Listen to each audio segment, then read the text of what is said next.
Well, welcome everyone to another episode of Sales Pipeline Radio. Very excited to have y'all here. Thank you so much for joining us in the on-demand version here on the podcast. Very excited to have with us today special guest Steven Rosen. He's an executive coach, sales management expert, and the president and founder of Star Results. Steven, thanks so much for joining us today. Matt, I'm glad to be here and always look forward to speaking with you. It's always fun and interesting for me. Well, likewise. I mean, I always learn a ton just listening to you and having you, hearing you talk at conferences, see you speak at industry conferences quite a bit, and it's always learn a ton. So, I think there's so much we could cover here as we're recording this sort of beginning of 2019. A lot of companies having their sales kickoffs right around now and sort of preparing for the new year. If for those people listening that may not have the advantage of having a sales kickoff for themselves or their team, what can people do on their own in a disciplined way to prepare for the new year? What are some of your best tips to help people ensure that they're having a successful sales year? It's a great question. And to me, for whether you're I work with a lot of sales executives, but it doesn't matter what level you're at. For me, it's always about figuring out your 2 or 3 key success factors, identifying them, and finding the way how you're going to achieve each one, and creating a measurement in place. That's my approach to sales execution, which we all know that companies are great at making marketing plans, and where most things fail is on the execution. And I really think it's because we try to do too much. For me, it's what are the 3 key things that you need to do to be successful, and doing those extremely well. So less is more a little bit, right? Just in terms of... Yes. When we try to do too much, guess what? We don't do anything well.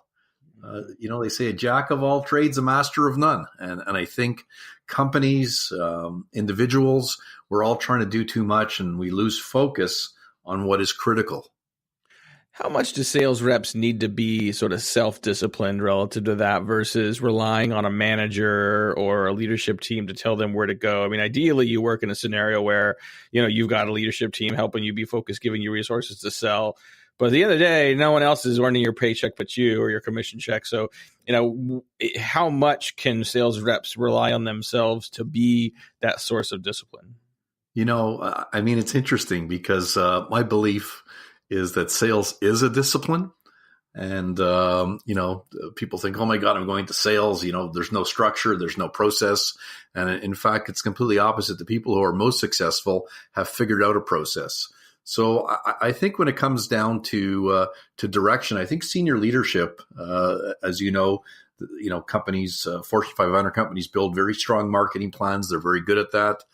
Sales leadership, I'm not sure what percentage do execution plans, but I think they can provide direction as to what's critical and say, hey, we're going to measure this. And when you get down to the individual contributor, I think where your latitude comes in is deciding which are the key customers. And how am I going to get those customers to come on board to achieve my objectives? So I think there's decisions at all levels, and the discipline from a sales rep perspective is really focusing in on which clients are going to make a difference and having a clear path to getting there or closing the sale or making more sales with that client. Got it. We got a special episode of Sales Pipeline Radio today with Steven Rosen, who is the founder of Star Results, but also the author of a new sales coaching program. And I want to talk a little bit about that. And let's talk about sales coaching in general before we get into the program. I think a lot of people that are in sales management don't do enough coaching and sometimes maybe think they don't have time to do it and don't really see how important it is. Talk about the importance of coaching, especially at the beginning of the year as you're trying to get people on track. Okay. Well, I'd say there's a lot there. One, the importance of coaching as a sales manager. If you look at your critical success factors, the number one sales management activity that drives sales performance is coaching. And of course, coaching is a challenging skill, and not all sales managers are true leaders, where a true leader actually helps the reps grow and coach, and that is a form of leadership style. Not getting out enough. If you look at sort of what I look at as the 3 pillars for success as a sales coach, one is effectiveness, so knowing how to coach, and being very good at helping people grow and develop. Number two is how much time you spend. So time, to me, if that's your critical success factor, then as Stephen Covey said, make sure you put your big rocks in before all the little minutia that gets put in. And the last component in those pillars is actually following a methodology. Just like sales, any sales rep who follows a sales process will do better than ones who don't. And there's a difference between sales coaching and sales management that I think a lot of people don't necessarily understand or even recognize. Talk a little bit about that difference and why it's important. Yeah. Well, I mean, management is we look at, I separate, management as performance management, managing numbers, KPIs and what have you. And there's a management component to that, which is more administrative. When you're talking about coaching, coaching is a very different skill set. And it's really about helping people grow and improve. And it requires a different mindset than looking at the numbers. It requires a manager to be non-judgmental, because people won't be open to coaching if you're constantly judging their performance. So it really requires a whole different mindset. It's really about moving from telling people what to do, which is more directive and more management oriented, to asking and helping people think through and actually helping them think. Because in most cases, most people don't want to think. They want their manager to give them the answer. And that is more management, where coaching is allowing people to develop, to learn, and to grow. And there aren't really, I think most organizations have sales training that's really for the sales reps, but not as much on the sales coaching side. And I assume that that's a large part of where your program has come from. Talk about the state of sales coaching in organizations today, and why it's so important for more organizations to use workshops like your own to help improve where people are. Well, I mean, if you look at the data is very scary. Actually, let me pull up a good reference here so I can actually quote the right numbers. But, on the positive side, highly effective coaching, coaches are more effective versus less effective, has a 19% impact on performance. Yet, according to my good buddy Dave Curlin, only 7% of sales managers are effectively coaching. That's less than 1 in 10 are actually doing what they need to do to be an effective coach. So one of my pillars was effective coaching. The other was frequency of coaching. So one guideline I published, or I made a comment on LinkedIn is, if you can aim for 1 day per rep per month, you're doing a pretty good job. And yet only 14% of sales managers are spending adequate time coaching their salespeople. As much as, although you'll ask them, you say, hey, are you good at coaching? Are you out coaching? Most answers will be yes. The third pillar in terms of following a coaching methodology, and the CSO Insights found that companies who have a formal coaching process close 17% more sales. Yet based on my own research, we did a research in terms of how many companies have a formal coaching process that's used and understood, and it's less than 50%. So you can see where the dilemma is. The upsides are there, yet it's just not happening.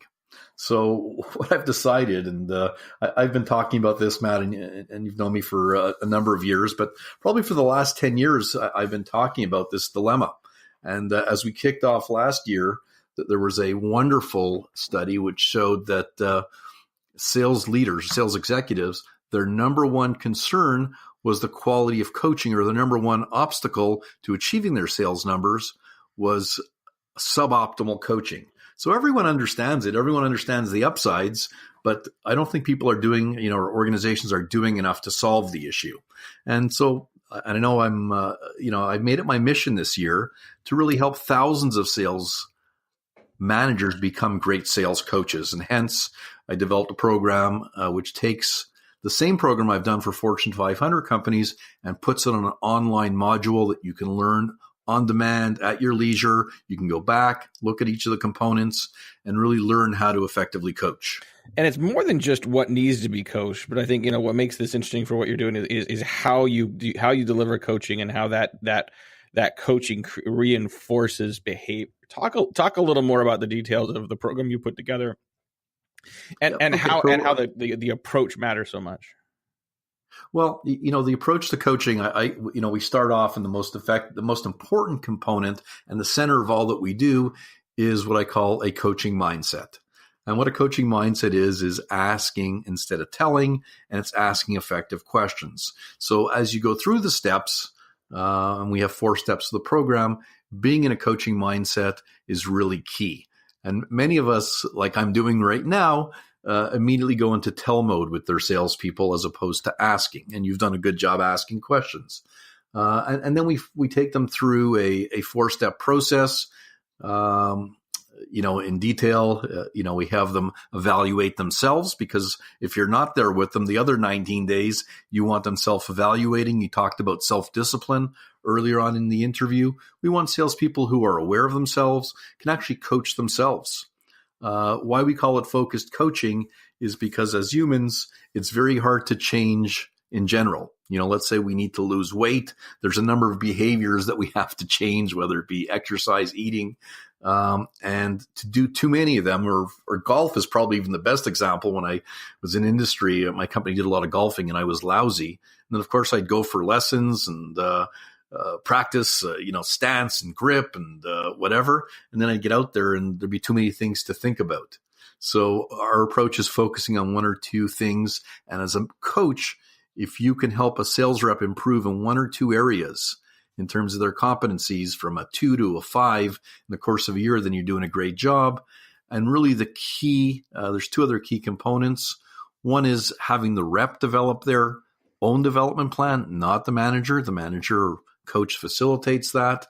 And really where the power of coaching is making a commitment to your coach, and the coach providing ongoing follow-up. I call it closing the accountability loop. As a coach, so go ahead. Well, just curious, as a coach, as well as sort of as a sales rep, like what do you have to do to really drive a behavior change that you want, right? I mean, like listening to a coaching program and learning what you should do is one thing. Actually driving behavior change is a whole nother animal. Where do you see companies, best able to do that? Well, one, it's interesting. So in order to change rep behavior, we need to change manager behavior, because most managers are not disciplined in how they go and coach their salespeople. And I call that sort of flavor of the day coaching, where today you got to work on your closing skills, and the next time I'm out with you, you got to work on your probing skills. So a discipline, a company that has the right cadence in place. So it's not just teaching the managers how to coach, it's how to create a system of coaching or a coaching culture, which involves following a methodology. The next level of leadership actually taking accountability to following up with their managers. So the next level senior manager is following up with each of their managers on having coaching plans, on writing coaching reports. And I guess the key to behavior change is ongoing reinforcement. And that's sort of where the problem in many cases where training falls down is you've learned how to do something. It doesn't mean you've mastered the skill. So what coaching does, it's an ongoing process to help someone master a specific skill, behavior, competency, and it requires ongoing reinforcement, a number of visits. It's very much like selling, where you talk about having to visit a client, 6, 7, 8 times to move the sale forward. Changing behavior is a very similar process. It requires ongoing focus on that specific area. So if you're trying to do too much, you end up doing nothing. Less is more when it comes to coaching. So changing behavior requires a commitment from the individual. Hey, I want to change, because if you don't have that, then you're not going anywhere. 2, a plan on how I'm going to change. And then the power of coaching is ongoing reinforcement and good questioning to help the individual move along the spectrum of improving their competencies from a 2 to a 3, from a 3 to a 4, etc. One thing I don't think we see as much in coaching is you talk about skills, you talk about just resilience. what part does culture play in making all of this work? If I'm a sales rep trying to sort of be more successful, a manager trying to affect change and help my reps feel comfortable with, maybe a dynamic sales environment, how much is there coaching worth doing relative to culture change and managing culture in an organization? That's a great question. I have to think about that one a little bit, but to me, there's a couple key pillars in organizations, and if you have a rotten culture, it creates the wrong environment for coaching and for leadership. So, culture in a sales organization is just so critical to so many things about how people feel about the organization, how much incremental effort you get out of people, and how you value people. So, if you look at building blocks, culture is a foundational piece. And then there's leadership. And then within leadership, you can kind of include coaching in there, or you can make it a next level. But those are two foundational pieces that, I'm working with organizations that I've seen go through major change and going from a real performance culture to what I call a rotten culture, where people aren't valued and people aren't given the latitude and empowerment. And leaders in that environment, mid-level leaders, even senior leaders, are leaving because it's just not the right culture. So to me, culture is it's not a nice to have. It's a foundational piece to sales success. Absolutely. Well, I know we wanted to talk mostly about leadership today, but you are a prolific content producer. You've got a number of great books. One of them is the Sales Manager's Success Guide, 52 Sales Management Tips. Talk a little more about sort of the broader set of sales management, sales coaching tools you have available and where people can find them. Okay. Well, within the course, actually, we've embedded all our key tools. But in terms of helping managers succeed, certainly we help managers become great coaches, and we use training and coaching to do that. We have a proprietary assessment, which is a great tool for any sales manager who wants to know how effective they are as a coach. And it's a 180-degree survey that the sales reps who receive the coaching fill out, as well as the manager, so they can find out how good or how effective they are as a coach, find areas for improvement, areas of strength. We also help sales managers hire effectively and provide consulting as well as profiles to be able to identify top performers. Of course, my book, 52 Sales Management Tips, I joke there's some simple tips that that I've learned over the years and share with my clients. I captured those in a short book format, and of course, tools. My blog, the Sales Management blog, provides a number of, I think, insightful thoughts on sales management. Again, my belief, Matt, is that it's not rocket science, but you would hit on one of my favorite words, the discipline of sales management. It is a discipline, and I don't think too many sales people coming out of sales look necessarily as a discipline. And if you can provide more rigor as well as more people orientation, you're gonna crush your sales numbers. I agree. Well, where can people learn more from you, Steven, if they're interested in learning more about the coaching package or just getting more of your content? Where should we send people?